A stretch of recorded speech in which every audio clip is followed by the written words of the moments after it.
चिराग है और मैं एक शराबी हूँ। हाय शेषराज हाय भाई। शेषराज भाई।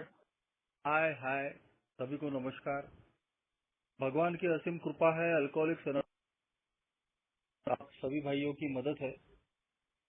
यही वजह है दोस्तों, आज भी मैंने शराब नहीं पी और एक अच्छी जिंदगी जीने की कोशिश कर रहा हूँ।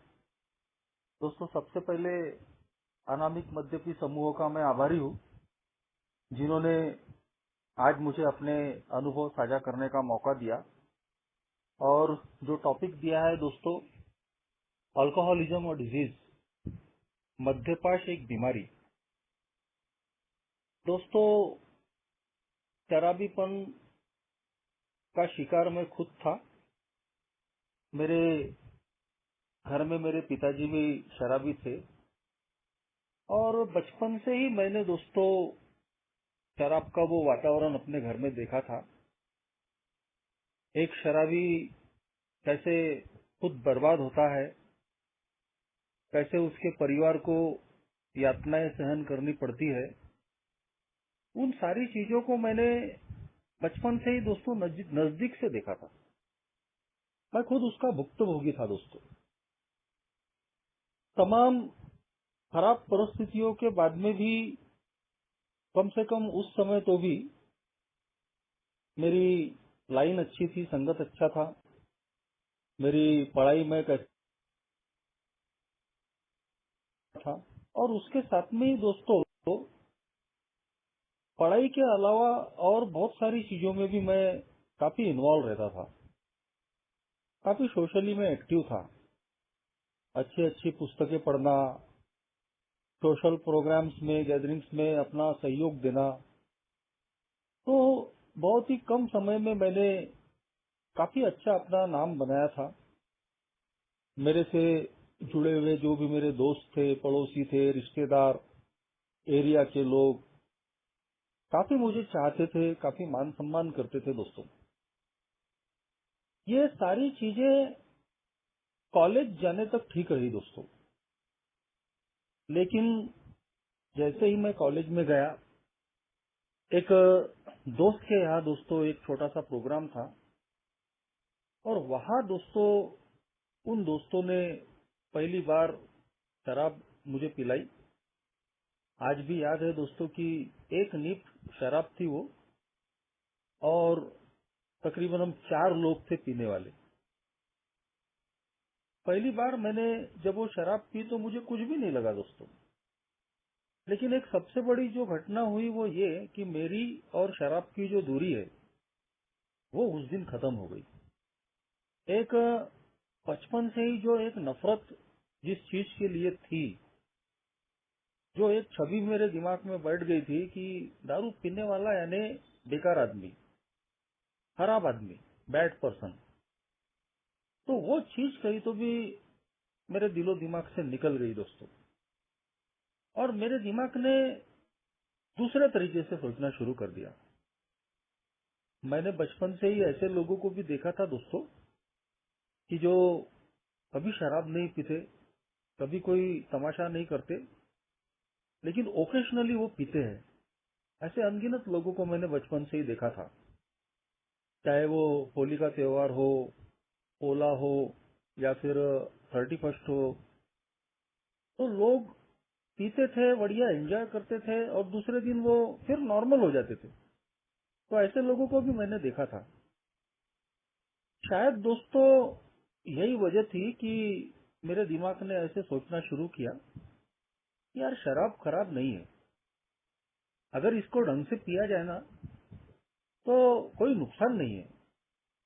और ये जो बाकी के जो ये सारे जो पीने वाले हैं, जो थोड़ी सी पीते हैं, तमाशा करते हैं, गिरते पड़ते हैं, गाली गलौज करते हैं, अपना घर पूरा नहीं करते, तो इनको पीने का तरीका नहीं है। ये मेरे दिमाग ने कहीं तो भी दोस्तों विचार करना शुरू किया।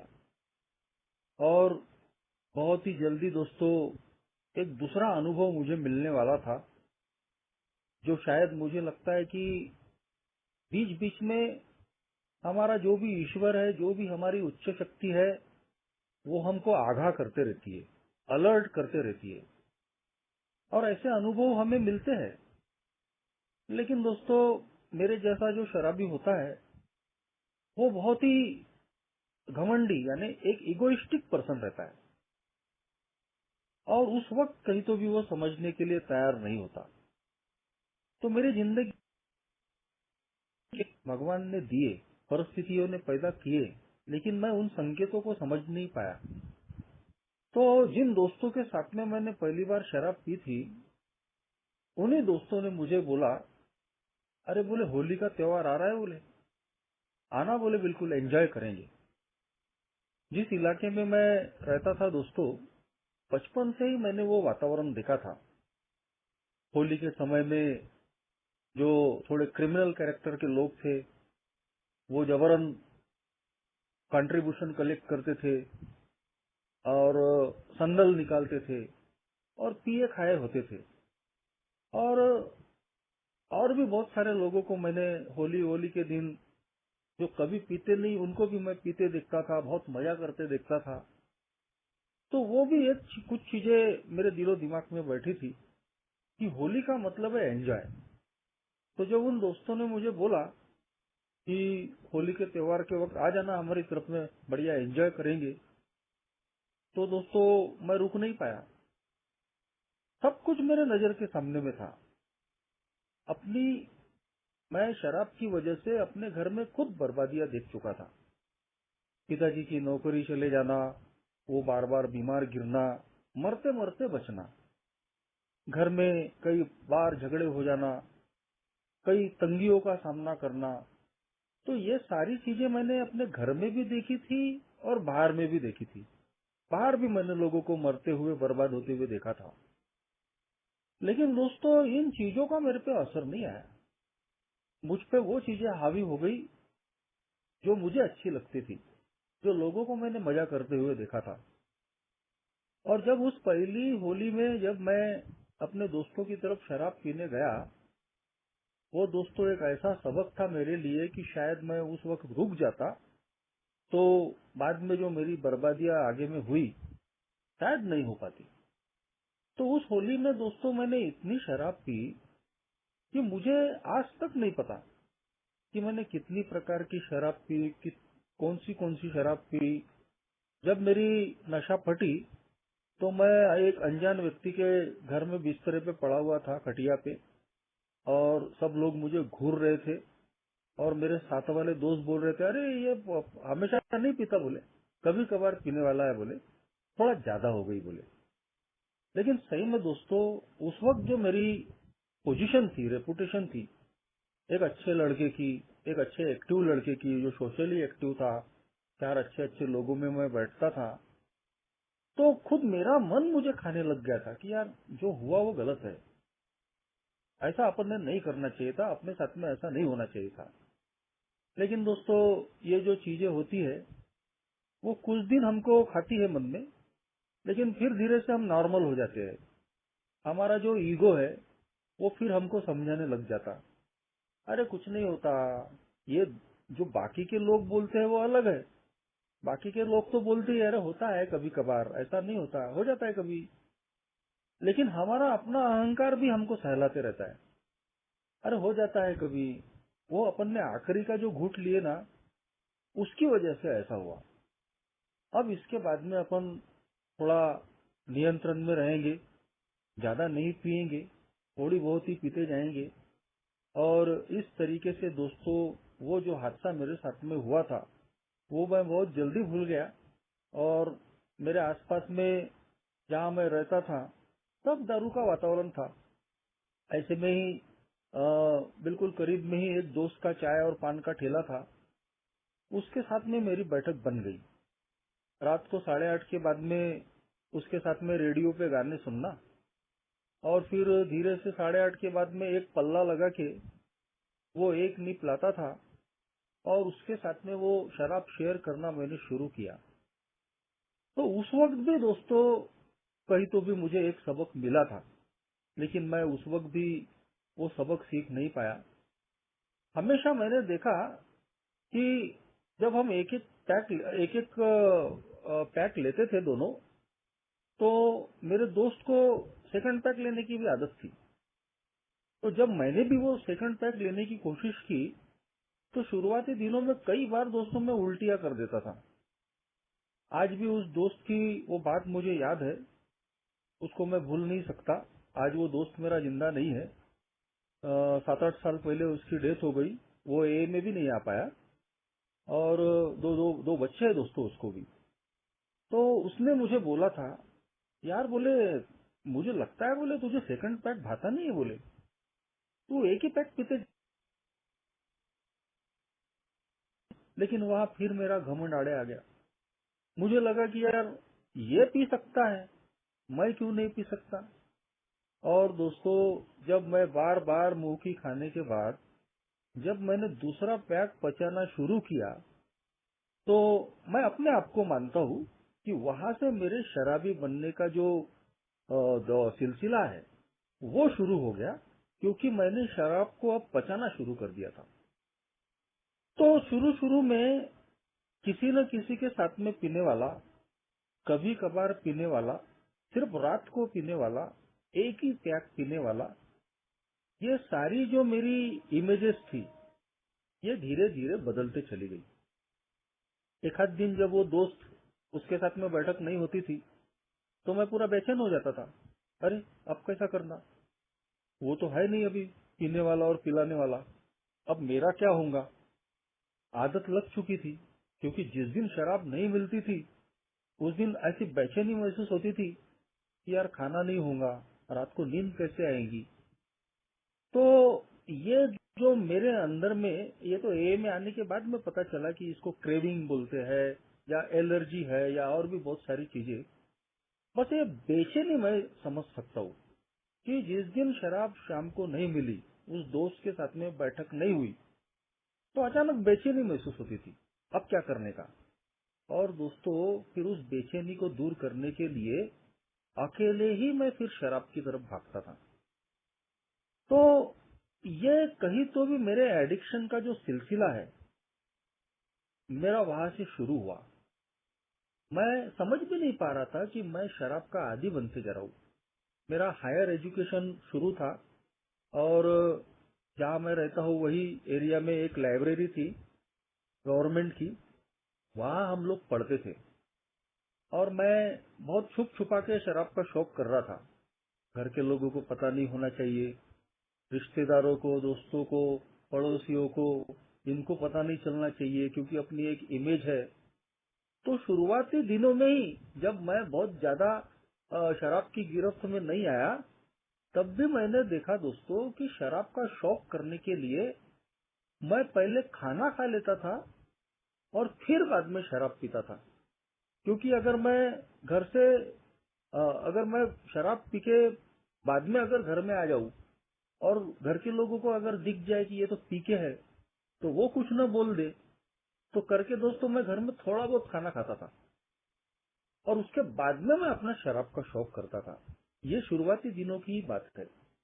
तो शराब कितनी भयानक है, कैसे वो मेरे जैसे एक समझदार इंसान जो 4 लोगों में उठक बैठक वाला है, सारे जमाने का उसको ज्ञान है, ऐसे आदमी का भी ज्ञान कैसे पानी जैसा कर देती है शराब। मुझे अपनी हरकतें खुद ही समझ में नहीं आती कि मैं क्या कर रहा हूँ। लोग पूरा खाना खाने के बाद में शराब पी रहे और मैं शराब पीने के लिए थोड़ा सा खाना खा के फिर बाद में उसके ऊपर मैं पहले शराब पी रहा हूँ। तो ये कहीं तो भी ये अलर्टिंग सिचुएशन थी कि मैं अब शराब का आदी बन रहा हूँ और कहीं तो भी मुझे अभी समझ जाना चाहिए, लेकिन मैं समझने को तैयार नहीं। धीरे धीरे दोस्तों एक तरफ मेरा शराब के प्रति ये जो पागलपन है, जो खिंचाव है, वो बढ़ने लग गया और दूसरी तरफ दोस्तों घर में पहले ही परिस्थितियां खराब थी, वो और ज्यादा खराब होने लगी। तो इन सारी चीजों ने दोस्तों मेरा फ्रस्ट्रेशन और बढ़ा दिया।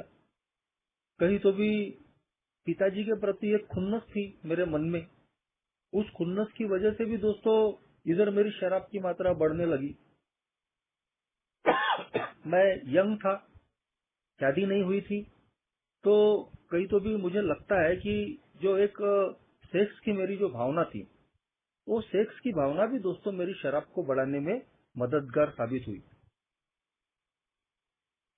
तो ये सारी चीजें कुल मिला के जिंदगी का जो फ्रस्ट्रेशन है और भी बहुत सारी जो मेरे चरित्र की जो दोष थे या मेरी अनियंत्रित भावनाएं थी, ये मेरे शराब को बढ़ाने में बहुत ज्यादा कारणीभूत रही।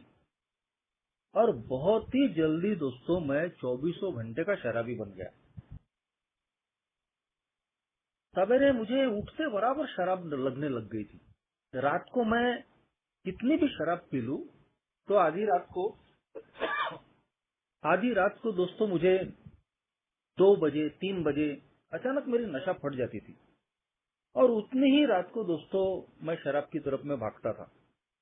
ना मुझे कुत्तों का डर लगता था, ना रात को अंधेरे का डर लगता था, ना चोरों बदमाशों का डर लगता था। बस मुझे शराब चाहिए यानी चाहिए। ऐसा लगता था कि अभी शराब नहीं मिलेंगी तो जान तो नहीं निकल जाएगी, रात कैसे कटेंगी। तो इस तरीके से मैं दोस्तों शराब का धीरे धीरे कैसे आदी बन गया और कैसे मैं 24 घंटे का शराबी बन गया मुझे भी पता नहीं चला। लोग मुझे समझाने लगे लेकिन मैं मानने को तैयार नहीं। खास तौर पे मेरे जो साथ में पढ़ने वाले जो दोस्त थे वो मेरी बहुत केयर करते थे। उनमें उनमें कोई भी मेरे जैसा शराबी नहीं था। ज्यादातर लोग नॉन अल्कोहलिक थे और कुछ लोग थे पीने वाले, लेकिन उनका पीना मेरे जैसा नहीं था दोस्तों। मगर मैं इतना यानी शराब के मामले में आगे बढ़ गया कि जिसकी कोई हद नहीं। और धीरे धीरे दोस्तों मेरे साथ में वो भी पीसने लग गए। उनको लोग टोकने लगते थे। जिस सामाजिक क्षेत्र में मेरा इन्वॉल्वमेंट था वहां के लोग मेरे से परेशान हो गए और धीरे धीरे उन्होंने मुझसे कन्नी काटना शुरू कर दिया। मैं देख रहा था दोस्तों कि मेरे से जो जुड़े हुए लोग हैं मुझे अवॉइड करने लग गए हैं। इधर बेरोजगार आदमी, घर के हाल पहले ही खराब है, तो अब शराब का शौक पूरा करने के लिए कई तो भी बहुत सारे ऐसे काम मैं करने लग गया था कि जो एक साधारण आदमी या एक सभ्य इंसान कर नहीं सकता। घर में जबरदस्ती पैसे मांगना, एक अर्निंग और लर्निंग के तौर पर एक जगह में काम करता था तो वहां कहीं तो भी शाम के जुगाड़ के लिए हेरा फेरी करना, उधार करना, ये सारी चीजें कहीं तो भी चालू हो गई। जैसे तैसे दोस्तों सारी मैंने डिग्री अपनी अल्कोहलिज्म में ही पास की और एक अच्छे व्यवसाय में मैं शराब की बोतल लेके ही गया। सीधी सी बात थी दोस्तों की जो वो व्यवसाय है उसकी एक रेपुटेशन रहती है, उसका एक दायरा रहता है, लेकिन वो सब मैंने खराब करके रख दिया और वो शुरू होने के पहले ही मैंने खत्म कर दिया। एक गुडविल जो होता है हमारे व्यवसाय में, वो गुडविल मैंने पूरा खराब करके रख दिया था। तो वहां भी मेरा कोई ठिकाना नहीं था। तो आर्थिक स्थितियां दोस्तों जो पहले खराब थी वो मेरे शराबीपन की वजह से बद से बदतर बनती चली गई। और ऐसे में दोस्तों आखिरकार अल्कोहलिज्म के जो फल है वो भी मुझे मिलने चालू हो गए। शराब बहुत ज्यादा हो जाती थी, ब्लैकआउट में चले जाता था। जिनके साथ में पीता था वो लोग मुझे घर में लाके छोड़ते थे। कई बार मुंह के बल पे गिरना, फिर 15-15 20-20 दिन रुमाल बांध के घूमना, ये सब शुरू हो गया था। एक जमाने में शुरुआत में जो बोलता था कि यार अपना बाकी के लोगों के जैसा नहीं है, अपन उधार नहीं पीते, अपन गाली गलौज नहीं करते, अपन अपना सब कुछ ठीक रखते हैं और मैं तो बॉस इतनी पीता हूँ। देखिए एक नया घमंड कि मैं इतनी पीता हूँ लेकिन हिलता तक नहीं। और इसी घमंड ने दोस्तों मेरे पूरे वारे नारे कर दिए। तो मानने के लिए तैयार नहीं। तो जो जो चीजें मैंने और लोगों के बारे में बोली थी सारी चीजें मेरे साथ में खुद होने लगी। दारू के लिए झूठ बोलना, टोपी पहनाना, चोरी करना, उधारियां करना, घर में पिताजी के साथ में एक जमाने में पिताजी को डरने वाला इंसान फिर मैं उनसे तू मैं करने लगा। रिजेंटमेंट जितना बढ़ गया तो फिर गाली गलौज पे मैं आ गया। और एक वो हादसा मैं कभी भूलूंगा नहीं कि जब मेरे पिताजी भी शराब पिए हुए थे और मैं भी पिया हुआ था और अचानक मुझे ऐसा गुस्सा आ गया बात बात पे कि मैंने उन पर हाथ उठा दिया था। वो मेरी जिंदगी का जो हादसा है वो मैं कभी भूल नहीं सकता कि अब मैंने पैदा करने वाले बाप के ऊपर में मैंने हाथ उठा दिया था। चाहे वो शराबी रहे होंगे, चाहे उन्होंने कुछ गलतियां की होंगी, लेकिन दोस्तों आज मैं जब याद करता हूँ तो उन्होंने बहुत कुछ मेरे लिए किया भी था ना। शराब जैसा मैं बीमार हूँ, वो भी शराबीपन के शिकार थे, तो वो भी अपनी आदत से मजबूर थे, लेकिन मैंने वो चीजें नहीं समझी। तो शराबीपन हमारी सारी भावनाओं को दोस्तों उफान पर ला देता है। वो भावनाओं को संतुलित करना हमको नहीं आता, और उन भावनाओं में बह के हम लोग न जाने क्या कुछ कर डालते हैं। इसीलिए में आने के बाद ही पता चला दोस्तों कि ये एक इमोशनल सिकनेस भी है, एक भावनात्मक बीमारी भी है, जो मैंने अनुभव किया। और इसका सबसे बड़ा जो मेरी जिंदगी में एक सबसे बड़ा आघात मेरे अल्कोहलिज्म का मुझ पे हुआ, जो कि फिर एक बार भगवान का सबक भी था, वो था दोस्तों 2003 में मेरा बीमार होना। 2003 में मेरी तबीयत खराब हो गई, धीरे धीरे मैं सूखते जा रहा था। अप्रैल महीने की गर्मी, और एक पाँव से हल्का लंगड़ापन भी आ गया था, चल नहीं सकता था। तो उसका इलाज करने के लिए मैं गवर्नमेंट हॉस्पिटल में एडमिट हुआ। 15 दिन उन्होंने मेरी टांग लटका के रख दिए, लेकिन दोस्तों उससे कुछ फायदा हुआ नहीं।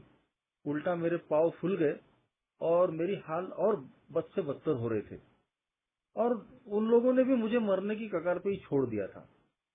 लेकिन दोस्तों पता नहीं, उस वक्त मुझे नहीं लगता था कि मैं मरने वाला हूँ। एक जीने की बहुत इच्छा मेरे अंदर में थी, और इसीलिए मैं माँ बाप को गालियां देना, माँ बाप को यानी वो बीमारी की वजह से, और उनके पीछे पड़ जाना, वो भी तंग आ गए थे क्या करना और क्या नहीं करना। तो आखिरकार फिर एक बार उन्होंने मुझे उसी गवर्नमेंट हॉस्पिटल में ले गया, और वहां दोस्तों एक जनरल फिजिशियन ने फिर मेरा जब इलाज किया, सोनोग्राफी वगैरह की, तो वहां टीबी है। उस डॉक्टर ने साफ तौर पे बोल दिया था कि इसके ये जो पाँव का प्रॉब्लम है, इससे मुझे कोई लेना देना नहीं है, हम सिर्फ इसकी टीबी का इलाज कर सकते हैं, बाकी वो पाँव का बाद में देखेंगे। ऐसी भयानक परिस्थितियां थी वो दोस्तों, इतनी मुझे तकलीफ थी। और वो दे रहा था तो मेरे माँ बाप, मेरे पिताजी, वही वही अल्कोहलिक पिताजी जिनको मैं गालियां देता था, उन पर हाथ उठाया था, वो महीना भर मेरे साथ में हॉस्पिटल रह के मेरी सेवा कर रहे थे, और मैं बीमारी की हालत में उन्हीं को दो बातें सुनाता था। तो जैसे तैसे दोस्तों मैं तकरीबन 6 महीना मैं बेड पे रहा, और बाद के 6 महीने मुझे बैसाखियां लग गई थी, लेकिन भगवान का शुक्र है कि मैं उस बीमारी से बच गया। मगर दोस्तों यह बीमारी कितनी खतरनाक है। शराब के मामले में मेरे जैसा ये बीमारी जिसको बोला गया है कनिंग, बैपलिंग और पावरफुल, यानी चतुर, चालाक, भ्रम में डालने वाली, बुचकाड़्यात टाकणारा रोग, और शक्तिशाली। मैं मरण शैया से उठने वाला इंसान, मरते मरते बचने वाला इंसान, 11 महीने के बाद में जब मैं अपने काम धंधे पे लौटा, फिर एक बार 4 लोगों के साथ में एक बार में मेरा बैठना हुआ, और मैं यही ठान के बैठा था दोस्तों कि अब इसके बाद में अपन शराब नहीं पिएंगे, करेंगे। लेकिन शराब कितनी पावरफुल है। हाँ, मैंने नरक यातना से उठा हुआ, मेरे परिवार ने नरक यातनाएं भोगी थी। जब फिर एक बार शराब सामने में आई, और मेरे साथी लोगों ने बोले, अरे थोड़ी सी है, ले ले, इंग्लिश है, कुछ नहीं होता। बहुत छोटी सी मात्रा में उन्होंने मेरे गिलास में शराब डाली थी। कैसे मेरा दिमाग घूम गया पता भी नहीं चला दोस्तों। और 11 महीने के बाद में मरते मरते बचने के बाद फिर एक बार जिंदगी में मेरे शराब आई, और फिर वही मेरा साया, अरे यार अपन वो फलाना ब्रांड पीते थे, अब वो नहीं पिएंगे, अपन अभी कभी कभार इंग्लिश पीते जाएंगे, थोड़ी सी ही पीते जाएंगे। तो इंग्लिश मैं पी नहीं सकता था, तो आसपास में वो मैंने सुन के रखा था कि गाउटी महुआ की दारू मिलती है। अब मुझे क्या पता है कि वो सारा केमिकल होता है, लेकिन यही सुनी सुनाई बातें, रोज इंग्लिश का शौक हम कर नहीं सकते थे, तो फिर वो महुआ चालू हो गई, रोज एक गिलास महुआ मारते जाएंगे। लेकिन दोस्तों नहीं मालूम था कि मैं जिस तरीके से शराब पी रहा हूँ, तो मेरी ये कोई सिर्फ लत या आदत नहीं है, मैं एक बीमारी का शिकार हो चुका हूँ। ये उस वक्त नहीं मालूम था। और कुछ ही दिनों में दोस्तों मेरा वापस जैसे का वैसा हाल हो गया। रात को 1 पैक पीने वाला 4 पैक पे आ गया। रात को कितनी भी हो गई, सवेरे अगर सर फट रहा है तो फिर सवेरे से भी चालू हो गई, और वो सवेरे की शराब फिर दोपहर में भी चालू हो गई। और आखिरी के हाल ऐसे थे दोस्तों, सिचुएशन फिर से बदतर। 35 किलो का वजन, अच्छी खासी उम्र हो गई थी, शादी नहीं हुई थी, घर के हाल पहले से और ज्यादा बदतर। व्यवसाय की हालत तो पूरी पहले ही खराब हो गई थी, और अब तो और मेरे नाम का पूरा बट्टा हो गया था। तो बस, और आखिरी दिनों में सवेरे उठते बराबर ऐसी क्रेविंग होती थी दोस्तों कि मेरे घर से शराब का जो अड्डा है तो वो 15 मिनट की दूरी पे था, और घर के बिल्कुल बगल में एक बाई घर में शराब बेचती थी, और वहां मैं जाना नहीं चाहता था। लेकिन इधर जान निकल जाती थी कि क्या करूं और क्या नहीं। जो 15 मिनट की दूरी पे जो अड्डा था, वहां तक जाने की भी ताकत मेरे अंदर में नहीं होती थी। तो मुझे बेशरम बनके घर के पास में पहले थोड़ी शराब पीनी पड़ती थी, और जब वो ताकत थोड़ी आती थी तो उस ताकत को लेके दोस्तों मैं वो 15 मिनट दूर के अड्डे पे जाता था। यानी शराब पीने के लिए लगने वाली ताकत भी दोस्तों मुझे शराब पी के ही हासिल करना पड़ता था। शराब अगर नहीं मिली, दिल धड़कता था, हाथ पांव टेढ़े हो जाना, चक्कर आ जाना। इसी कोरोना लॉकडाउन में ही मैंने मुंबई के एक मेंबर से वो शब्द सुने, रम फिट, जिसमें अचानक हमको चक्कर आ जाता है, हाथ पांव टेढ़े हो जाते हैं, हमको पता भी नहीं चलता। तो ये सारी चीजें मेरे साथ में 2-4 बार हुई, और थोड़ा मैं डर भी गया। अब तो हाल ऐसे थे कि कांस्टेंट फियर कि यार अभी दिल धड़क रहा है, अभी चक्कर आएगा, अपन गिर जाएंगे। और उस वजह से दोस्तों मैं थोड़ी सी देर के लिए भी अपने आप को शराब से दूर रख नहीं पाता था। जैसे ही मेरी नशा फटी, वैसे ही मैं शराब की तरफ में भाग गया। तो इस तरीके से आखिरी के जो साल थे, मैं आज बोल सकता हूँ कि मैंने नैसर्गिक नींद लिया ही नहीं। मेरी नशा फटती थी और मैं शराब की तरफ में भागता था। तो ऐसे में काफी मैंने कोशिशें की। कई बार मैं कंडीशनली शराब से भी दूर रहा। जब मान लीजिए कि बहुत रात को शराब हो गई, सवेरे उठ ही नहीं पा रहे और पैसा भी नहीं है, तो मजबूरन शराब से दूर रहना पड़ता था। कभी कोई बड़ा हादसा हो गया, तब जाके अचानक मैं शराब से दूर हो जाता था। तो ऐसी कंडीशनल शराब की दूरियां चल रही थी, लेकिन पूरी तरीके से मेरी शराब रुक नहीं रही थी। जैसे ही नॉर्मल हो जाता था, फिर एक बार वही कीड़ा जाग जाता था कि यार पहले जैसी नहीं पिएंगे, अब बहुत दिन हो गए शराब नहीं पिए, थोड़ो सी पिएंगे। और जैसे ही थोड़ो सी पीने के लिए मैं जाता था, क्या हो जाता था पता नहीं दोस्तों, फिर मेरे हाल जैसे के वैसे। तो मैंने अपना विल पावर यूज कर लिया, कोई काम नहीं आया। आसपास के सारे डॉक्टर्स मैंने यूज कर लिए। एक गवर्नमेंट हॉस्पिटल के साइकेट्रिक के पास में मैं जाता था। 2-3 बार जब मैं पी के ही गया तो उस साइकेट्रिक ने मुझे भगा दिया। और बाद में वही साइकेट्रिक दोस्तों एक ही मीटिंग में मुझे एक गेस्ट के तौर पे मिले, और उनके सामने में मैंने शेयरिंग भी किया कि डॉक्टर साहब आपने मुझे भगा दिया था, मगर बोला आज मैं अल्कोहलिक्स एनोनिमस की मीटिंग में आके शराब से दूर हूँ। तो साइकेट्रिक ट्रीटमेंट लेने की भी मैंने कोशिश की। एक व्यसन मुक्ति केंद्र में मैं खुद ही भर्ती होने चले गया था, लेकिन किसी कारणवश टेक्निकल वजह से मैं वहां एडमिट नहीं हो पाया। तो ये सारे मेरे प्रयत्न किए मैंने दोस्तों। मैं चाहता था कि मैं शराब से दूर रहूं, लेकिन सफलताएं नहीं मिल रही थी। और ऐसे में ही दोस्तों मेरे जैसे बेईमान बेवड़े पे भगवान बार बार कृपा करता है। मैं बार बार उसकी कृपा को कहीं तो भी दरकिनार करता हूँ, अपमान करता हूँ, उससे बेईमानी करता हूँ। लेकिन हमारा जो ईश्वर है, जो शक्ति है, वो किसी न किसी प्लान के तहत ही दोस्तों हमको हमारी जिंदगी में काम करते रहती है। एक नॉन अल्कोहलिक दोस्त ने मुझे ए की मीटिंग में ले जाके बैठाया था आखिरी बार ए में आने के पहले, लेकिन 15 मिनट वहां पे बैठाने के बाद में वो मेरा नॉन अल्कोहलिक दोस्त मुझे वापस लेके चले गया था कि यहाँ तो यार बोले वो भगवान ईश्वर गॉड चल रहा है, बोले तुम यहाँ टिकोगे नहीं। तो वो भी शायद ईश्वर की प्लानिंग थी। तब हो सकता है कि मेरी बर्बादियां पूरी होने की हो। लेकिन 2007 में फिर एक बार मुझे ए का मैसेज मिला, और अब मैसेज देने वाला मेरा अल्कोहलिक दोस्त था। एक ही एरिया में हम रहते थे, साथ में ही हम शराब पीते थे, और एक जैसा हमारा शराबीपन और बर्बादी थी। 2 महीने से दोस्तों वो दिख नहीं रहा था, और 2 महीने के बाद में जब वो दिखा तो अच्छी उसकी सेहत दिख रही थी, उसका चेहरा अच्छा दिख रहा था। और एक जगह हम बैठते थे तो वहां उसने मुझे बताया कि बोले अभी मैं 2 महीने से दारू से दूर हूँ, और बोले अच्छी मीटिंग है, बोले मुफ्त की मीटिंग है, बोले पैसे नहीं लगते, और आप चलो बोले मीटिंग में। उस दोस्त का मैं बहुत आभारी हूँ। मैं इतना डिनायल में था कि मैं उसको बोलता था अब वो मीटिंग में क्या जाना।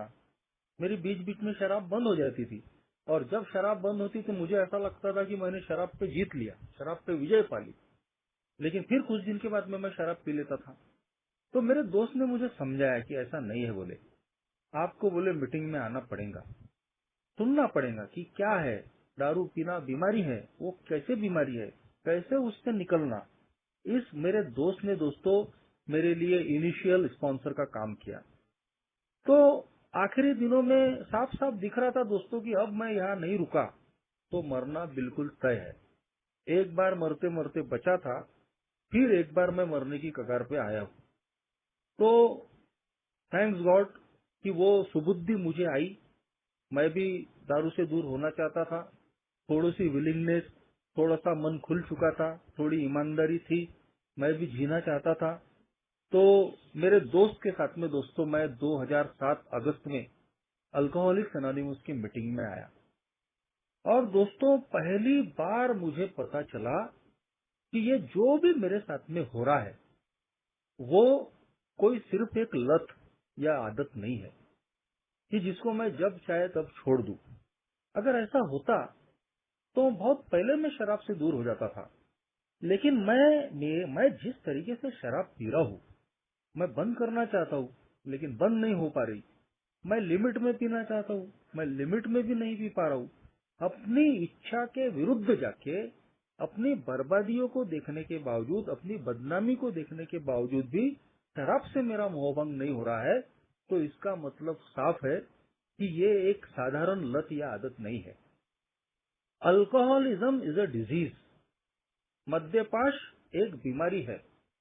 ये सबसे पहली बार दोस्तों मुझे अल्कोहलिक्स एनोनिमस के मीटिंग में सुनने को मिला। मैं अच्छा एजुकेटेड इंसान, हायर लेवल का एजुकेशन लिया हुआ, अच्छे बड़े बड़े लोगों में बैठने वाला, कई दर्जनों पुस्तकें, अलग अलग प्रकार की पुस्तकें मैंने, हजारों पुस्तकें मैंने पढ़ी। मैं मेडिकल ट्रीटमेंट ले चुका इंसान, लेकिन मुझे कभी पता नहीं चला दोस्तों, किसी ने मुझे नहीं,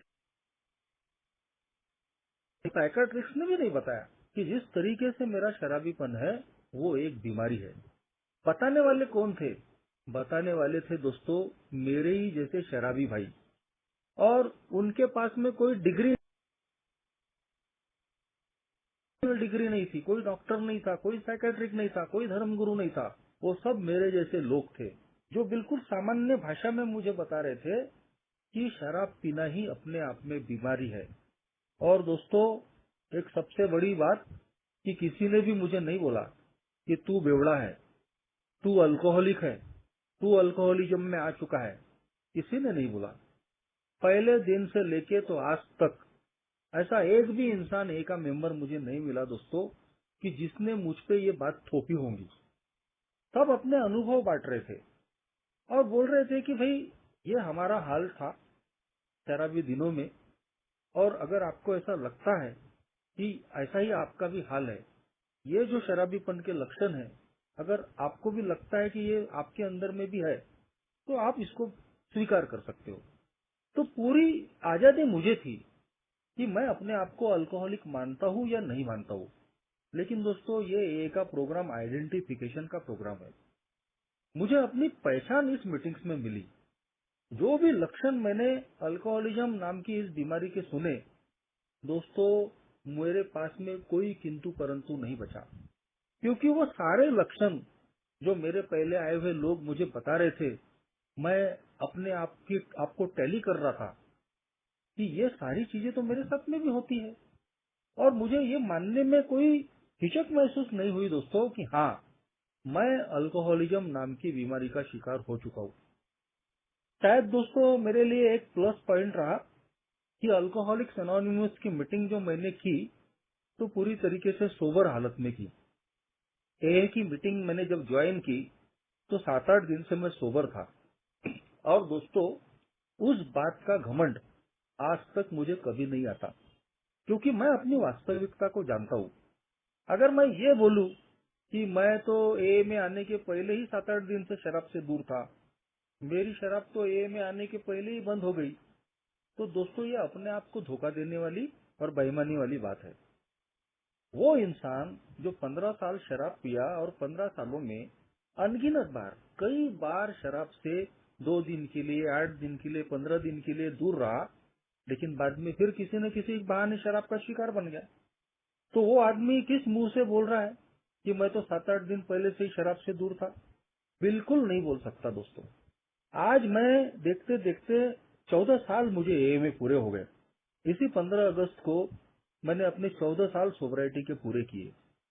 लेकिन आज मैं मानता हूँ दोस्तों कि ये जो शराब की दूरी मिली है, ये जो 14 साल की सोबराइटी मिली है, ये सिर्फ और सिर्फ अल्कोहलिक्स एनोनिमस की बदौलत मिली है। आप लोगों की इस फेलोशिप की बदौलत मिली है, मेरे ईश्वर की कृपा की वजह से मिली है। क्योंकि दोस्तों मैं अगर अल्कोहलिज्म नाम की बीमारी को नहीं सुनता तो मेरा यहाँ टिकना मुश्किल था।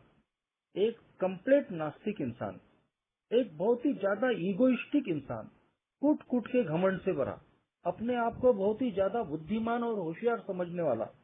अरे लोग मेरे इर्द गिर्द रहते हैं, लोग मेरे से सलाह लेते हैं, ये क्या समझाएंगे। लेकिन दोस्तों इस ए की मीटिंग में आने के बाद में जब मैंने अल्कोहलिज्म नाम की बीमारी और उसके लक्षण सुने, तो दोस्तों मेरे तोते उड़ गए। मेरी वास्तविकता मुझे पता चली कि हाँ यार, बिल्कुल सही बात है, ये चीज तो मेरे भी साथ में होती है जो ये वह व्यक्ति बताता है। Physical allergy, mental obsession, spiritual bankruptcy. हाँ दोस्तों, ये वो 3 बेसिक चीजें थी जो मुझे ए में आने के बाद सीखने को मिली। और उसके बाद में तो जैसे जैसे मैं ए की मीटिंग में आते गया, इस बीमारी के अनगिनत पहलू मेरे सामने में रखे गए। लेकिन सबसे पहले जो बार बार मैंने 3 पार्ट सुने थे, वो थे दोस्तों मेंटल ऑब्सेशन, फिजिकल एलर्जी और स्पिरिचुअल बैंक्रप्सी। मेंटल ऑब्सेशन से पहले दोस्तों मैंने फिजिकल एलर्जी को मैंने समझा। ये बात दोस्तों मेरे जल्दी समझ में आई। शारीरिक खिंचाव, यानी मेरा शरीर ऐसा बदल चुका है कि मैं जरा सी भी मात्रा में अगर शराब मेरे शरीर में डालता हूँ, क्या हो जाता है पता नहीं। मैं कोई डॉक्टर नहीं हूँ, मैं कोई साइकेट्रिक नहीं हूँ, मैं कोई इस फील्ड का कोई मास्टर नहीं हूँ। मैं इतना जानता हूँ, मैं एक अल्कोहलिक हूँ और जो मेरे साथ में होता है वही मैं बताता हूँ। मैं उस मेडिकल लैंग्वेज में बात नहीं कर सकता, मैं साइकेट्रिक भाषा में बात नहीं कर सकता। तो मेरे पहले आए हुए लोगों ने भी इसी सामान्य भाषा में मेरे से बात किया कि हम लोगों का जो शरीर है वो बदल चुका है, और जिसकी वजह से जैसे ही थोड़ी सी शराब की मात्रा हम पेट में डालते हैं, क्या केमिकल रिएक्शन होते पता नहीं, लेकिन हमारा जो शरीर है हमको शराब मांगना शुरू कर देता है। हम घर से निकलते हैं 1 पैक पीने के लिए, लेकिन जैसे ही 1 पैक पेट में जाता है पहला घूंट, तो क्या होता है पता नहीं, लेकिन शरीर शराब मांगना शुरू कर देता है और हम उतनी ही शराब पीते हैं जितना हमारा कोटा होता है। कोटे के ऊपर शराब रहेगी चलेगा, हम ब्लैकआउट हो जाएंगे चलेगा, लेकिन अगर कोटे से नीचे अगर शराब रही तो हमारा समाधान कभी नहीं होता। और ये बात बिल्कुल सही थी दोस्तों। 15 सालों में अनगिनत बार ये चीज हुई। कई बार मैं जैसे बताया कि 2 दिन, 4 दिन, 8 दिन, 15 दिन, 1 महीना बीच बीच में कंडीशनली मैं शराब से दूर रहता था। लेकिन उसके बाद में जब भी मेरे मन में विचार आता था कि बहुत दिन हो गए अब शराब नहीं पिए, अब पहले जैसी नहीं पिएंगे, बिल्कुल थोड़ी सी शराब पिएंगे, घर में आके खाना खाएंगे, आराम करेंगे, ऐसा मेरे साथ में 15 सालों में कभी नहीं हुआ। जैसे ही मैं पहला पैक पेट में डालता था, तुरंत मेरा शरीर बोलता था यार अभी कुछ भी नहीं हुआ, चलो और थोड़ी सी शराब ले लेते हैं। और फिर वो और थोड़ी करते करते कब मैं अपने कोटे से ऊपर चले जाता था, कब मैं गिरने पड़ने की हालत में आ जाता था, या कभी कभी ब्लैकआउट में, कई बार ब्लैकआउट में। ब्लैकआउट का मतलब है कि जब हमको कुछ भी पता नहीं होता, इतनी शराब हो जाती है कि हमको समझ में नहीं आता क्या हो गया क्या नहीं हुआ, कुछ भी हमको हमारे बारे में पता नहीं होता। जब नशा फटता है तब लोग बताते हैं कि पता है तू कहाँ गिरा था, पता है तू घर पे कैसे आया, कैसे तुझको लोगों ने लेकर आया, लेकिन हमको उस वक्त की कोई भी चीज याद नहीं आती। तो ये ऐसे ब्लैकआउट्स मैंने कई बार झेले हैं दोस्तों। एक ओल्ड टाइमर बहुत बढ़िया शेयर करते हैं कि भगवान ने बोले हम जैसे बेवड़ों के अंदर में शरीर में 2 सेफ्टी वॉल पैदा किए हुए बोले, और वो सेफ्टी वॉल नहीं होते ना बोले तो हम जैसे अल्कोहलिक शराब पीना शुरू करते और जिंदा ही नहीं रहते बोले, मर जाते थे बोले। तो 2 सेफ्टी वॉल ये है बोले कि जब हम बहुत ज्यादा शराब पी लेते हैं तो या तो ब्लैकआउट में चले जाते हैं और हमारा शराब पीना बंद हो जाता है, या फिर हम उल्टियां करना चालू कर देते हैं। बात बिल्कुल सही है दोस्तों। मेरी शराब तभी रुकी दोस्तों जब भी मैं पीने बैठता था कि या तो मैं बेहोश हो जाता था या फिर मैं जब उल्टियां करना शुरू कर देता था। तो कितनी सही बात बोली उस ओल्ड टाइमर ने कि अगर ये 2 भगवान ने सेफ्टी वॉल मेरे अंदर ने नहीं डाले होते तो मेरे जैसा अल्कोहलिक बेवड़ा तो पहले ही दिन पी के बिल्कुल उसी दिन राम राम राम नाम सत्य हो जाता था। तो ये है फिजिकल एलर्जी। आज दोस्तों मैं 14 साल से शराब से दूर हूँ, यानी 14 साल से मेरा शरीर जो है वो शराब से दूर है। लेकिन दोस्तों ये जो एलर्जी है, शारीरिक खिंचाव, ये अभी भी गया नहीं है। इसीलिए बोला जाता है कि once an alcoholic always an alcoholic. चाहे मैं 14 साल क्या 1400 साल भी अगर शराब से दूर रहूंगा तो मेरा शरीर बदलने वाला नहीं है। एक बार ये एलर्जी मेरे शरीर में पैदा हो गई। एलर्जी शब्द मैंने बचपन से ही सुना था। किसी को मूंगने की फल्ली की एलर्जी, किसी को बैगन की एलर्जी, किसी को अंडे की एलर्जी, किसी को धूल की एलर्जी। तो बहुत सिंपल भाषा में मुझे यहाँ बताया गया कि ऐसे ही एलर्जी हम जैसे कुछ प्रतिशत, सब शराब पीने वालों को नहीं, दुनिया में इतने सारे शराब पीने वाले लोग हैं पर सभी को ये एलर्जी नहीं होती। हम जैसे कुछ गिने चुने शराबियों के अंदर में ही ये एक शराब के मामले में एलर्जी पैदा होती है कि जैसे ही शराब हमारे शरीर में थोड़ी बहुत भी अगर मात्रा में अंदर गई कि हमारी एलर्जी जाग जाती है और हमारा शरीर हमको दारू मांगना चालू कर देता है। तो ये चीज दोस्तों आज मैं रोज याद रखता हूँ, इसीलिए मैं अपने आप को आज भी शराबी बोलता हूँ। एक जमाना था कि जब लोग शराबी बोलते थे तो मैं चिढ़ जाता था, लड़ जाता था उनसे, लेकिन आज मैं अपने आप को शराबी बोलता हूँ। आज लोग मुझे शराबी नहीं बोलते, लेकिन मैं अपने आप को शराबी बोलता हूँ, अल्कोहलिक बोलता हूँ। क्यों? क्योंकि 14 साल के बाद में भी मेरा शरीर अब पहले जैसा नहीं हुआ है, आज भी वो वैसे का वैसा ही है। अभी 14 साल के बाद में भी अगर मैंने एक पैक अगर मारा तो दोस्तों 14 साल पहले का जो मेरा एक बम्पर सवा बम्पर का कोटा था उस पर आने के लिए 14 मिनट नहीं लगेंगे। तो ये जो अपनी वास्तविकता दोस्तों इस बीमारी के माध्यम से मुझे जो पता चली, आज उसको मैं जीता हूँ। इसीलिए आज मैं अल्कोहलिक्स एनोनिमस की मीटिंग में निरंतर आते रहता हूँ, क्योंकि मैं जानता हूँ दोस्तों कि यही मेरी वास्तविकता है, यही मेरी पहचान है। इसको अगर मैं भूल गया तो मेरा बेड़ा गर्क है। मेंटल ऑब्सेशन यानी एक प्रकार का दारू के मामले में जुनून, पागलपन, ये भी चीज दोस्तों हर पीने वालों में नहीं पाई जाती। बहुत सारे इतने सारे लोग शराब पीते हैं, लेकिन दोस्तों वो शराब के मामले में पागल नहीं बन जाते। वो अपना घरदार देखते हैं, काम धंधा देखते हैं, अपना रेपुटेशन देखते हैं शराब को ना बोलने की ताकत उनके अंदर में रहती है। लेकिन मैं एक ऐसा इस बीमारी का शिकार इंसान हूँ, ऐसा मेंटल ऑब्सेशन, ऐसा दारू के मामले में जुनून और उन्माद पागलपन मेरे अंदर में है कि दारू पीने के विचार मेरे मन में अगर पैदा हो जाए, और उसके अनगिनत कारण है, हजारों कारण है। एक मेंबर बोलते हैं कि भाई 36,000 कारण एक बेवड़े के पास रहते हैं शराब पीने के। तो दूसरे एक मेंबर हंसी मजाक में बोलते थे कि एक बेवड़े के सिर पे जितने बाल होते हैं ना, उतने उसके पास में शराब पीने के कारण रहते हैं। और बात बिल्कुल सही है दोस्तों, अनगिनत कारण थे मेरे पास में शराब पीने के लिए। कभी पाप थे, कभी माँ थी, कभी पड़ोसी थे, कभी दोस्त भाई थे, कभी लवर थी, कभी फ्रस्ट्रेशन था, कभी निराशाएं थी, कभी गम, कभी खुशी। मुर्दा अगर है तो मुर्दा उठाने के लिए शराब लग रही है। शादी ब्याह है, पुराना दोस्त मिल गया, उसके लिए भी शराब लग रही है। पानी का मौसम है तो भी शराब, ठंडी बढ़ रही तो भी शराब, गर्मी पड़ रही तो भी शराब, यानी हर चीज के लिए शराब। और कोई भी एक कारण मेरे दिमाग में पैदा हो जाता है, वो कीड़ा बुलबुला जाता है। और दोस्तों, जैसे ही वो कीड़ा शराब पीने का बुलबुलाया, वो शराब का जुनून एक बार पैदा हो गया कि कोई भी मानवीय शक्ति मुझे दारू पीने से रोक नहीं सकती। मेरी परिस्थितियां कितनी भी खराब रहे, मैं मरने की कगार पे हूँ। एक बेवड़ा दोस्तों, उसके पैर कब्र में लटके रहते, लेकिन दारू के विचार मन में पैदा हो गए तो वो टेकते टेकते जाएगा दीवारों से, लेकिन पी के दम लेगा। ऐसे मेरे हाल थे। सुबह शाम दोपहर काम धंधा कर रहा हूँ, काम धंधे में मन नहीं। सवेरे कितनी भी शराब पी लो तो भी रात का ख्याल, शाम का जुगाड़ कैसा होगा। शाम को कितनी भी पी लो तो सवेरे का ख्याल कि सवेरे का जुगाड़ कैसा होगा।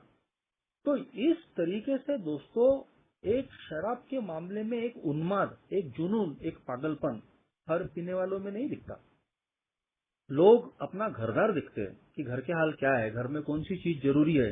कोई बीमार है तो उस बीमार को दवाखाने ले जाना है, कोई और जरूरी चीजें है तो उनको प्राथमिकताएं देनी है, नौकरी है तो नौकरी का ध्यान रखना, समाज में, मोहल्ले में, परिवार में, रिश्तेदारी में, दोस्तों में जो मान मर्यादा इज्जत है उसका ख्याल रखना।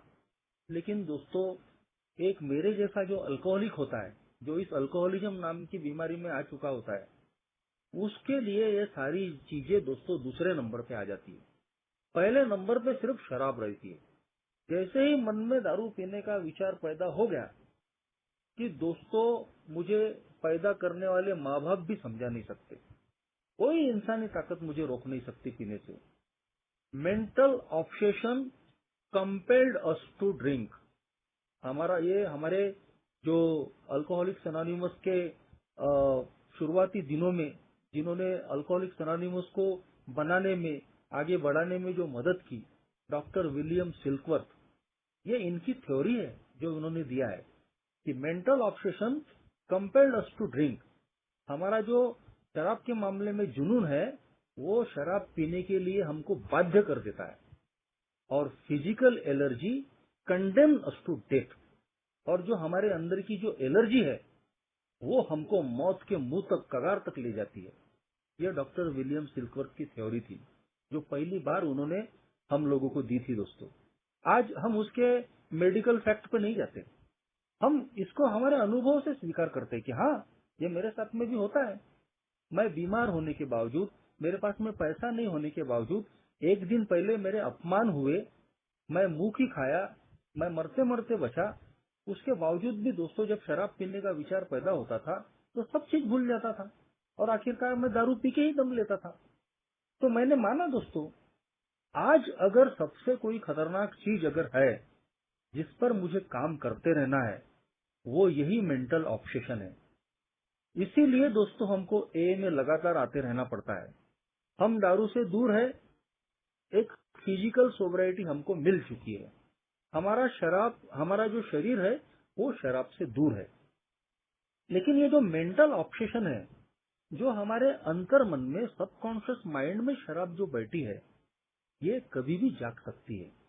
और ये अगर कभी जागी तो बिग बुक में लिखा है दोस्तों कि कुछ कुछ क्षणों में सिर्फ जो हमसे पावरफुल जो ताकत है, जो भी हमारी उच्च शक्ति या ईश्वर है, वो ही हमको रोक सकती है शराब पीने से। इतना खतरनाक पार्ट ये मेंटल ऑब्सेशन है दोस्तों। आज हम ए में इसीलिए आते हैं। मेरे पहले आए हुए लोग जो 20 साल, 25 साल, 30 साल, 52 साल से ए में आ रहे हैं, तो वो इसी मेंटल ऑब्सेशन से बचने के लिए आते हैं। क्योंकि अल्कोहलिक्स एनोनिमस की मीटिंग में ही दोस्तों हम हमेशा इस बात को याद रखते हैं कि हमारी बीमारी दुरुस्त नहीं हुई है। हम सिर्फ शराब से दूर है। हमारे शराब के मामले में जो जुनून और पागलपन है, वो कब जाग जाएगा कोई गारंटी नहीं है। और इसीलिए दोस्तों ये ए का program 1 day at a time का बोला गया है। आज के एक दिन का है। कल क्या होने वाला है कोई बता नहीं सकता, क्या होने वाला है गिनती नहीं पड़ी है।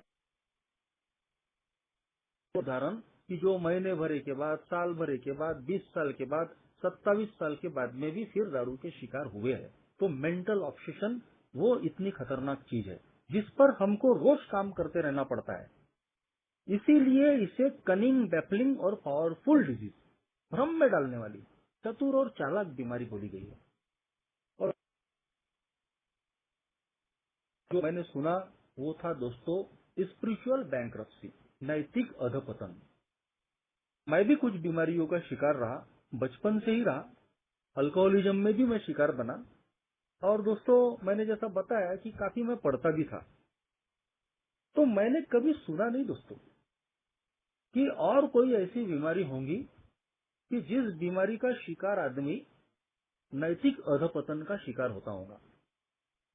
ये दुनिया की ऐसी एकमात्र एकमेव बीमारी है अल्कोहलिज्म, मद्यपाश, कि जिसमें इसके पीड़ित का नैतिकता का अधपतन होता ही होता है। बाकी कोई बीमारी ऐसी नहीं मिली मुझे। कोई ऐसा बोल नहीं सकता कि जो एड्स का शिकार है, कैंसर का शिकार है, या टीबी का शिकार है, या और कोई किसी बीमारी का शिकार है, तो वो बीमारी उसको ऐसे ऐसे काम करवाती होंगी कि जिससे वो नैतिक रूप से पूरी तरीके से अधपतित होते जाएगा। मैंने कभी नहीं सुना कि किसी ने कैंसर की वजह से चोरी की, उसके कैंसर की बीमारी ने उसको चोरी करवाया, एड्स की बीमारी ने डाका डालने लगाया, या टीबी की बीमारी ने उसको झूठ बोलने लगाया। बीमारी ये सारी चीजें नहीं करवाती।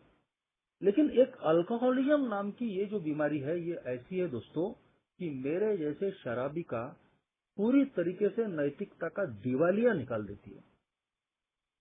बचपन से ही मैंने कई तो भी संस्कार सुने थे, पढ़े थे कि भाई झूठ नहीं बोलना, चोरी नहीं करना, टोपी नहीं पहनाना, बेईमानियां नहीं करना, किसी का नुकसान नहीं करना, किसी के दिलों को नहीं दुखाना।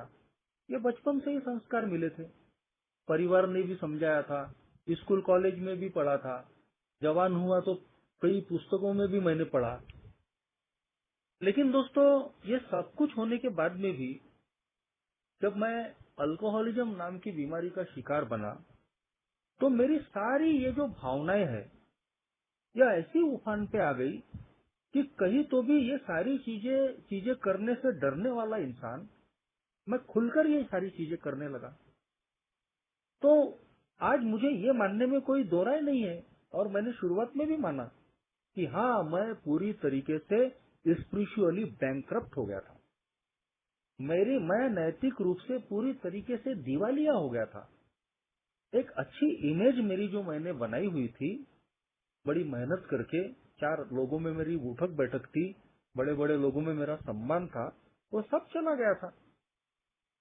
झूठ बोलना, टोपी पहनाना, चोरी करना, लोगों को अपमानित करना, दारू पीने के लिए किसी भी सारी चीजें शुरू हो गई थी।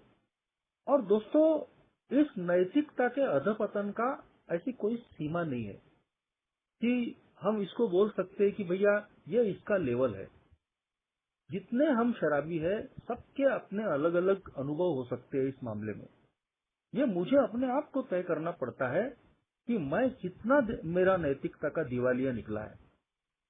तो मैंने अपनी छानबीन की, लोगों के अनुभव से मैंने सीखा। पहले पहले तो मैं डिनायल मोड पे था कि मैं मेरे दारू पीने से बॉस किसी का कोई नुकसान नहीं हुआ, अपन ने किसी को दुखाया नहीं, अपन ने किसी को सताया नहीं, किसी का अपन ने नुकसान नहीं की, अपन ने अपना नुकसान किया। लेकिन ये प्रोग्राम आइडेंटिफिकेशन का है। बहुत सारे लोग ए में आते हैं, किसी का कोई नुकसान नहीं की, लेकिन जैसे जैसे ए की मीटिंग में आते हम जाते हैं और अन्य जो पहले आए हुए शराबियों से या बाद में आए हुए शराबियों से भी हम अनुभव सुनते रहते हैं, हमको वो आइडेंटिफिकेशन मिलता है कि हाँ यार, ये काम तो मैंने भी किया, मैंने भी झूठ बोला, मैंने भी चोरी की, मैंने भी टोपी पहनाई। अब चोरी करने का मतलब ये नहीं है दोस्तों कि मैं दूसरों के घरों में चोरी कर रहा हूँ तो वही चोरी है। मैं अगर अपने खुद के घर में अपने खुद के पैसों की भी चोरी कर रहा हूँ, मैं उजागरी से सर ऊंचा करके अगर अपने घर से पैसे खर्च नहीं कर पा रहा हूँ, उसके लिए भी मुझे चोरी छुपे अगर वो पैसे लेने पड़ रहे हैं, तो ये चोरी है। गिरने के लिए जरूरी नहीं है दोस्तों कि हर शराबी नाली में ही गिरे। अगर मैं अपने मखमल के गद्दों पे गिर रहा हूँ, घर की खाने की थाली पे गिर रहा हूँ, तो वो भी गिरावट है, वो भी नैतिकता का अधपतन है। तो ऐसा कोई शराबी जो इस अल्कोहलिज्म नाम की बीमारी में आया हुआ है, वो कभी इस बात से इनकार नहीं कर सकता कि उसका नैतिकता का अधपतन नहीं हुआ है। अल्कोहलिज्म में आए हुए हर शराबी का नैतिकता का अधपतन होना निश्चित है। शराब पी रहा हूँ, पी के हूँ, फिर भी बोल रहा हूँ नहीं नहीं मैं कहाँ शराब पिया हूँ। मुझे कई बार दूसरे दिन लोग बोलते थे, काम धंधे पे जब मैं जाता था, अरे यार कितनी बात आ रही है यार, अरे नहीं नहीं नहीं वो रात की है, जबकि सवेरे से ही टाइट रहता था मैं। लेकिन झूठ कि नहीं नहीं मैं पिया कहा हूँ, और रात को थोड़ी ज्यादा हो गई थी। खुलेआम झूठ बोलना। ये गिरावट आखिर यहाँ तक ले गई कि मैं अपने माँ बाप को अपमानित कर रहा हूँ। एक जमाने पिताजी से डरने वाला इंसान, उनसे गाली गलौज कर रहा हूँ, उनके ऊपर मैं हाथ उठा रहा हूँ। दारू पीने के लिए और पाने के लिए कुछ भी करने के लिए मैं तैयार हूँ। एक बगल में हमारी एक बूढ़ी माँ थी, हमारे चाचा की माँ, उसको किसी सरकारी योजना के पैसे आते थे। मैं शराब जरूर पीता था, लेकिन मेरी इमेज आखिरी आखिरी दिनों के पहले थोड़ी सी ठीक ही थी, क्योंकि मैं छुप छुप के शराब पीता था, लेकिन शराबीपन अपने आलम में था। तो दोस्तों, वो कहीं तो भी उसके जब पैसे आते थे तो उसके घर के लोग उसके पीछे पड़ते होंगे, तो वो भरोसा करके अपना पैसा मेरे पास लाके देती थी। हर 3 महीने 2 महीने के बाद में जो भी पैसा उसके पास जमा हुआ, तो उसको लगता था कि यार ये आदमी अच्छा है, अच्छा लड़का है, इसके पास में अगर मैं पैसा जमा करूंगी तो मेरा पैसा सुरक्षित रहेगा, और जब भी चाहूंगी तो ये मुझे दे देगा। उसने अपनी पासबुक भी बैंक की। अब मेरे जैसा जो शराबी है, जिसका प्राथमिक उद्देश्य ही शराब पीना हो गया, वो कहाँ अब नैतिकता की बातें करेगा। सारे नैतिक मूल्य धराशायी हो जाते हैं, क्योंकि हमारी गरज बन जाती है शराब। जब मन भी शराब का आदी, शरीर भी शराब का आदी, तो अब ऐसा आदमी शराब पीने और शराब पाने के लिए किसी भी हद तक गुजरेगा। तो दोस्तों, जब वो मेरे पास में पैसा जमा करती थी, तो मेरा काम था उसके विश्वास को कायम रखना और उसके पैसे बैंक अकाउंट में डाल देना। लेकिन हम शराबी बहुत ओवर कॉन्फिडेंट, अरे अभी इसका पैसा खर्च कर लेते हैं, बाद में देखेंगे, ये जब मांगेंगी ना अपन तब दे देंगे। ऐसे ही हम कर्जे बाजारी होते हैं ओवर कॉन्फिडेंस में। इससे भी ले, उससे भी ले, दारू पीने के लिए, पाने के लिए जो चाहे करना पड़े। लेकिन मेरे जैसा बेवड़ा लेना जानता है, वापस देना नहीं जानता। मेरे साथ में ऐसा ही हुआ। तो वो बुढ़िया ही नहीं, वो बहुत लोगों के पैसे ऐसे ही मैंने लिए जिनको मैं आखिरी दिनों तक वापस नहीं कर पाया था। बाद में ए में आने के बाद में मैंने भरपाइया की। तो वो जो बूढ़ी औरत थी, बूढ़ी माँ थी, दादी माँ, उसके भी मैं पैसे पीने में बिल्कुल उड़ा रहा हूँ। और आखिरी दिनों की बात थी दोस्तों, वो जब उसको थोड़ा कुनकुनी लग गई और पैसे की उसको आवश्यकता पड़ती थी, वो कुछ नहीं बोलती थी, बस मेरे घर के सामने में दरवाजे पे आके बैठ जाती थी, पैसा नहीं मांगती थी। और दोस्तों, मेरे हाल ऐसे थे जो मैं बोलने वाला कि जब चाहे तब इसको दे दूंगा, मैं उसको दे ही नहीं पाता था। तो ये कितना बड़ा नैतिकता का अधपतन है दोस्तों, कि मेरे जैसा पढ़ा लिखा इंसान, चार अच्छे लोगों में उठने बैठने वाला इंसान, आखिर मैं अपने शराबीपन की वजह से कितना नीचे गिर रहा हूँ कि एक जो बूढ़ी असहाय औरत है, जो सरकारी पैसा उसको आ रहा है, उसका पैसा भी मैं दारू में उड़ा रहा हूँ, और आखिरकार मैं अपने अल्कोहलिज्म के दौरान उसको वो पैसा लौटा नहीं पाया। उस बुढ़िया की मौत हो गई और उसका पैसा दोस्तों कहीं तो भी मेरी माँ ने थोड़ा थोड़ा लौटाया था। अब इससे बड़ा नैतिकता का अधपतन क्या हो सकता है? लेकिन ये चीजें मैं मानने को तैयार नहीं था। अल्कोहलिक्स एनोनिमस में आने के बाद में मेरी बखिया उधेड़ी गई, बखिया। जैसे जैसे मैंने आप लोगों के अलग अलग अनुभव सुने, सारे इंसिडेंट्स मुझे याद आने लगे कि दारू पीने के लिए और पाने के लिए कौन से तूने कर्मकांड किया था। दर्जनों उदाहरण थे दोस्तों मेरे नैतिकता के अधपतन के। तो कहीं तो भी दोस्तों, जब मैंने ये तीनों पार्ट अल्कोहलिक्स एनोनिमस में आने के बाद में मैंने सुने और मैंने इनको माना दोस्तों कि हाँ, मैं कंप्लीटली इस बीमारी में आ चुका हूँ। और दोस्तों, इस बीमारी का स्वीकार करना ही, इस बात की कबूली देना ही कि हाँ, मैं एक अल्कोहलिक हूँ, मैं अल्कोहलिज्म नाम की बीमारी में आ चुका हूँ, हमारी रिकवरी के रास्तों को खोलता है।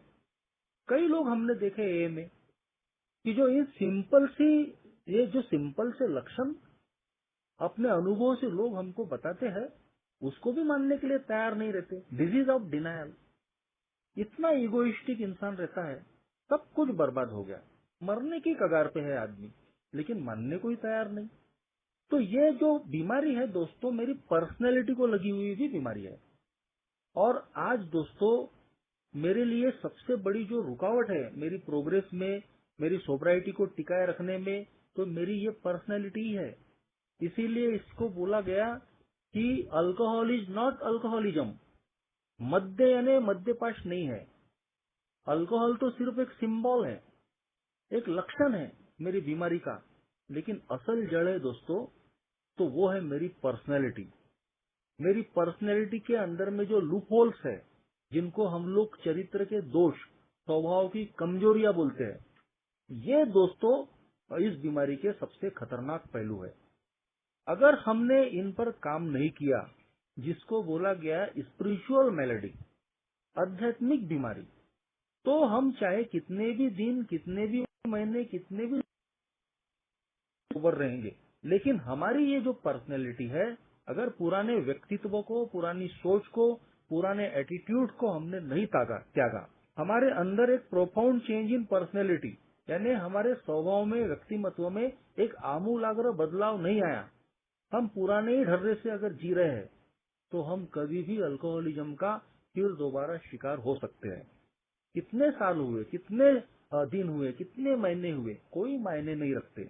हमारे अंदर के ये जो चरित्र के दोष है, यानी हमारा जो इज्म है अल्कोहलिज्म का, अल्कोहल नहीं, अल्कोहल तो निकल जाता है, हमारा जो इज्म है, हमारे इज्म पे अगर हमने काम नहीं किया, तो देर सवेर हम कभी भी शराब के शिकार बन सकते हैं। और इसीलिए दोस्तों, अल्कोहलिक्स एनोनिमस ने ये 12 कदमों का आध्यात्मिक प्रोग्राम मेरे सामने में रखा।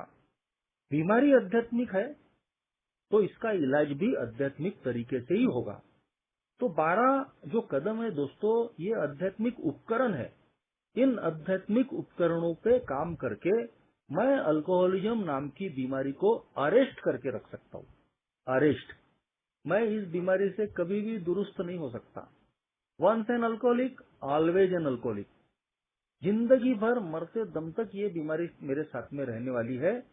और मेरा इस बीमारी से बचना इसी बात पे निर्भर करता है दोस्तों कि आज के दिन मेरी स्पिरिचुअल कंडीशन कैसी है। क्या आज के दिन मैं स्पिरिचुअली फिट हूँ या नहीं हूँ? और स्पिरिचुअली फिट मैं कैसे रहूंगा? जब मैं इन 12 कदमों पे काम करूंगा। 12 कदमों पे काम करके ही दोस्तों हम आध्यात्मिक रूप से फिट रह सकते हैं और आज के दिन अपने आप को शराब से दूर रख सकते हैं। अल्कोहलिज्म नाम की इस भयानक बीमारी को अरेस्ट करके रख सकते हैं। तो वही दोस्तों, आप लोगों की सोहबत इन 12 कदमों पे काम करते हुए, स्पॉन्सर की मदद लेते हुए, भगवान की कृपा से आज भी शराब से दूर हूं और एक अच्छी जिंदगी जीने की कोशिश कर रहा हूं। Thank you.